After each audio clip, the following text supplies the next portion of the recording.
Hello and welcome. Jerusalem is a problem, not only to the Jews, Christians and Muslims who try to live side by side, but for those trying to make sure it isn't falling apart, literally. The ancient structures making up the holy city are showing signs of severe wear and tear. Renovating them is a challenge considering the political situation there. Palestinians are frequently denied access to the city, and Israel's policy of confiscating identity cards means that Arabs are losing their Jerusalem residency rights in large numbers. In the middle of this political struggle, the urban fabric of Jerusalem's old city continues to suffer from overcrowding, lack of maintenance and poor services. So can a place with foundations that literally date back to the Ottoman Empire be given new life?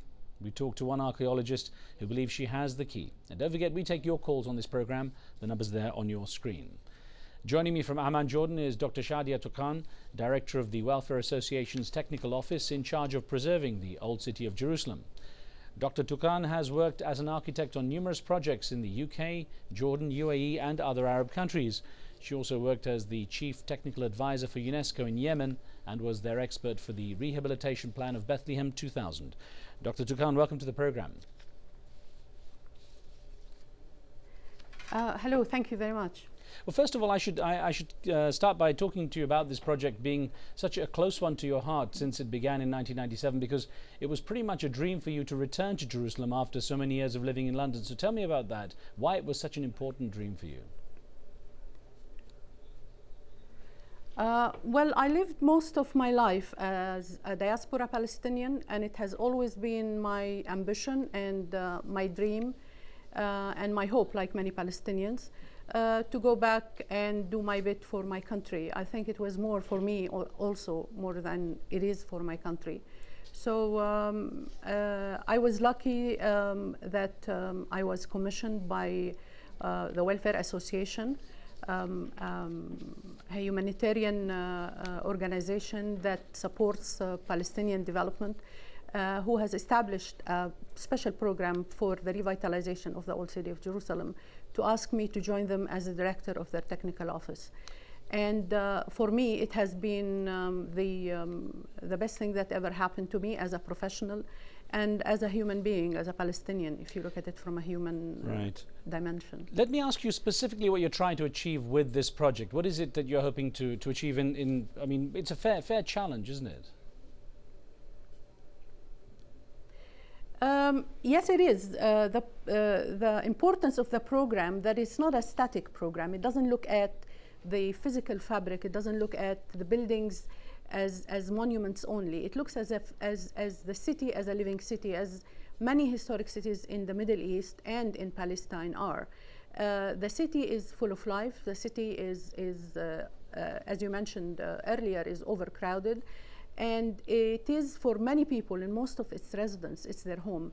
The idea is to revitalize the city. By this we mean that you try to find the balance between preserving the heritage and looking after the architecture and the special monuments and the special historic fabric. At the same time, provide the residents and the users of the city with their basic needs, improve their living condition, provide them with social services, improve their housing, and give them a decent living, in short, and keep the city living. Can I ask you how much cooperation you get from the government of Israel in this? Well, we are a non-government organization, and we just work and deal with the community directly. We abide by international law for conservation, and we look after the monuments and the historic fabric as best as we can. And as far as we're concerned, work is going on and there has been no problem. I've read that you describe this as a project about dignity and self-esteem. How much does the community itself there get involved in creating the change that you're trying to do? The community are usually hands-on with the project, with the selection of the project, with the fact that we check with them to identify their needs, their priorities. We deal with them directly, and we ask them whether they are individual users of a house or a housing unit within a residential complex, what we call a housh. We ask them for what is their preference. Usually there is a conflict between what they expect and what we can provide, because we still have to deal with the historic fabric according to international laws and conventions, and we cannot meet their requirements. So we try to find a kind of trade-off between what we can provide them in terms of additional services and so on and so forth, without touching the original fabric. And usually with discussion and with dialogue, we achieve a lot. Well, Dr. We try to involve them also. We have a special component. Right. We have a call on the line from Morocco. I want to just get in Mohammed, who has a question to you from Morocco. Go ahead, Mohammed. All right. Thank you very much. Do you actually think that Israel will accept your plan? Because I am sure that there has been many, many plans the same as yours, if not better or worse, that have just been rejected by the Israeli government because they are essentially the ones that are benefiting from Jerusalem being like this way. Okay. Thank you. I don't think we have a plan for Jerusalem. I think we have a technical and humanitarian plan for Jerusalem. What we deal with is the technical side, the physical side, improve the physical condition of the housing, of the monuments, the historical buildings, and also deal with the community to improve their living conditions. There is no plan. We are not a political unit. We do not claim to have any interest or any special or hidden agenda as far as the political side is concerned. We are basically focusing on the technical and the humanitarian aspect of what is needed in the old city of Jerusalem. Well, Dr. Tukan, we had an email that came in from Israel from Osama Masarwa, who wrote in saying, unless we maintain the Arab identity of the old city, we will be revitalizing just a few ruins that will pinpoint to the historic period of Arab inheritance of this place, just as those Muslim relics in Spain. So let me ask you how you ensure the original identity remains and how you keep that original identity intact. I think if the caller visits Jerusalem, he will note that the Arab identity of Jerusalem is dominant. I think 92% of the population is Palestinian, both Muslim and Christian, and also most of the property is still under the control of the Palestinians. The city's fabric is still intact. It is tired. It needs a lot of maintenance. It needs a lot of improvement. Definitely the infrastructure is in dire need of rehabilitation, but still the physical fabric is, if you look at the pictures you're just showing now, you will see that it's a living city and it's a viable city, and it is not ruins, definitely not. And I think the Arab identity is maintained by the actual existence of the Palestinians who live there and continue to move and try to find a place to live there. Dr. Tukan, how do you handle the delicate situation sometimes where you get Palestinians who've sold to Israelis, who've had to move on for any reason, but often don't say so because of backlash? How does it prevent you going in and dealing with properties that perhaps are now no longer under that original ownership, and the new owners don't really want anyone coming in and revealing who's now owning that property? Well, the way we choose the projects or we select them is by receiving requests from institutions, local institutions, whether Islamic Waqf or the churches or special local institutions, Palestinian institutions. And we have a special criteria to check certain things before we accept a project and put it on the list for rehabilitation, and it stands on a queue. If you like. The system is pretty straightforward, and we never came across a building or a project that we have to deal with any political conflict. I mean, we usually receive the request from Palestinian institutions, and we deal with a Palestinian user. Let's look at a couple of the projects that you've dealt with and you've managed to do some amazing work with. The first one, we're showing the pictures now of this, is Haifa Khaldi House. And here we've got the before picture, and then we've got one coming up showing the way it's been restored there, obviously. Let me ask you about this kind of project. What was involved here, what it entailed, and you know, how it sort of turns out, basically. This is one of the types of residential projects that we deal with. It is a housing unit, which is just one building that houses one family that has been abandoned for some time and suffered from dampness, from falling plaster and deteriorating services. And it came across with a request from Al-Awqaf organization, which is the Islamic trust. And we dealt with the owner, and then we dealt with the user that the owner is going to let the property to.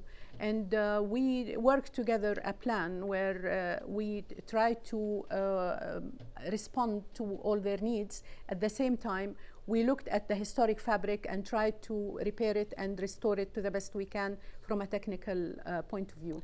So it was a family that was looking for accommodation and agreed with the owner to use this property. And usually the property, when it's abandoned, it falls in disrepair much faster, and the deterioration is usually more serious. So many of the owners prefer to have their property used rather than keep it empty, even if they're not getting too much rent out of it.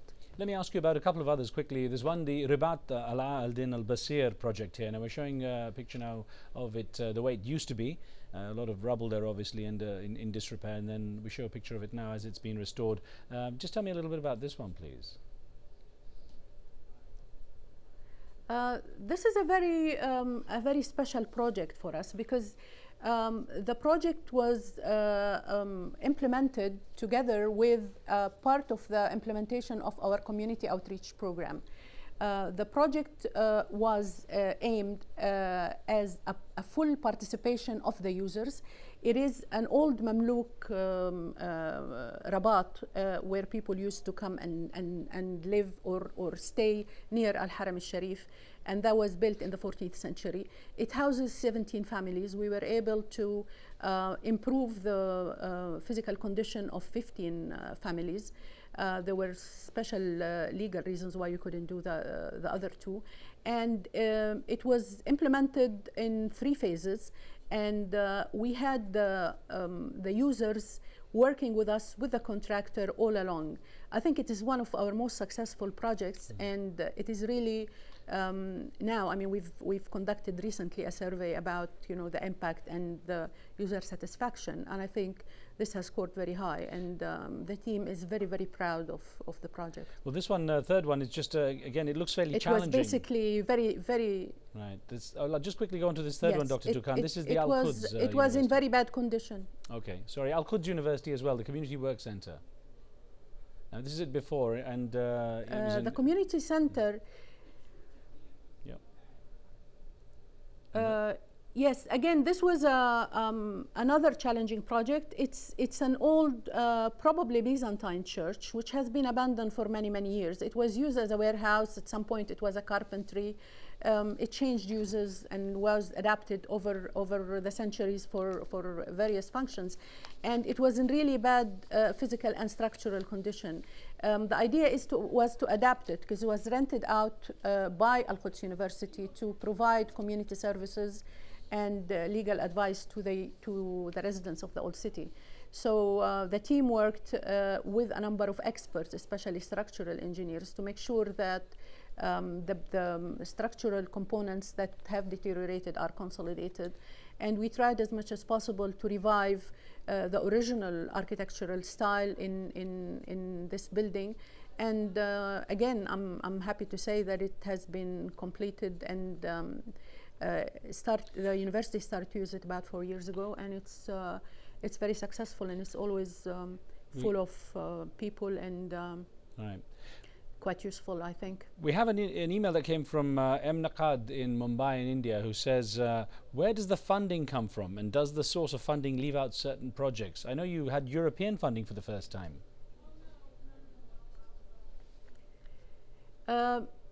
Yes.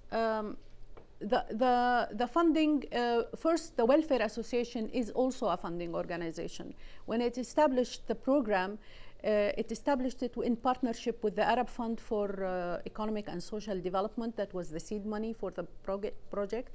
And then we had a number of donors from the Islamic Development Bank. Arab Fund continued to provide us with various grants for housing renewal and for emergency restoration and so on and so forth, and also for certain monuments. We also received funds from the European Union. We received funds from the Swedish government, SIDA. And we received funds for over 7 years from the Ford Foundation, especially for what we call the software components, like the training, the capacity building, and the community outreach program. We also get funds as a result of certain funding activities that the welfare carries out, like special exhibitions or special events, special festivals and so on to raise funds. And also we get funds from individuals. The fact that after maybe, I mean, I joined 10 years ago, but the project has been going on for the last 12 or 13 years. We have developed it to a state where we felt that there is need now to take it a step further. And recently we were successful in getting funds from the European Union to develop the program to become a special institute for architectural heritage preservation. Right. We are implementing this in partnership with UNESCO. Well, Dr. Shadia, we have only about a minute to go, so just a quick question here that came by email from the Netherlands. And Onyx Zutphen says, the real problem of discrimination against Palestinians must first be solved before you can lighten up Jerusalem with makeup. So someone obviously feels that the politics become more important. How much are you having to get around the politics in trying to achieve what you do? Well, I should again repeat what I said before. We focus only on the technical side and the humanitarian side. And I think in the last 10 years since I have been involved in this program, we did not come across